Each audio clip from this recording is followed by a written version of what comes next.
সুস্থ নাই। আমার বাচ্চাটা আপনি দেখেন যায় ভাই, আমার বাচ্চাটা নিরাময় ছিল মাদারীপুরে, পুরো আড্ডির থেকে মাংস খুলে পড়ে হামরোগে গেছি পিজিতে, এখানে এই রোগ হয় না, মানে চিকিৎসা নাই। গেছি সে এমনি ছিল এটা অনেক ব্যয়বহুল। আমি কই স্যার কত টাকা ব্যয়বহুল হইব? কয়েক লাখ ধরে। কতদিন থা লাগবে? 10 দিন। আসে ওই ইবনি সিনারেই আমার একজন আছে ডক্টর আছে, বাবা তুমি 8 দিনে যাও, 8 দিনে গেলে কম খরচে পারবা। আমি আইসি, আমার 3 দিন আমার বাচ্চা সুস্থ। দেন আমি আমার বাচ্চা আমি আইনে দেখাবো, চলেন এলো ইসে অফিসে। এই যে টাকার কাছে যেই শালারা বিবেক রেখেছে বান্ধা, আদ্দিন হাসপাতাল থাকলে চলবে কিভাবে ধান্দা।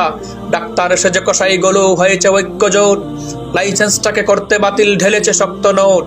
রোগী মারা যায় অজুহাতে যদি হসপিটাল হয় বন্ধ, তবে দেশের কোনো হসপিটালই বাদ যাবে না রে অন্ধ।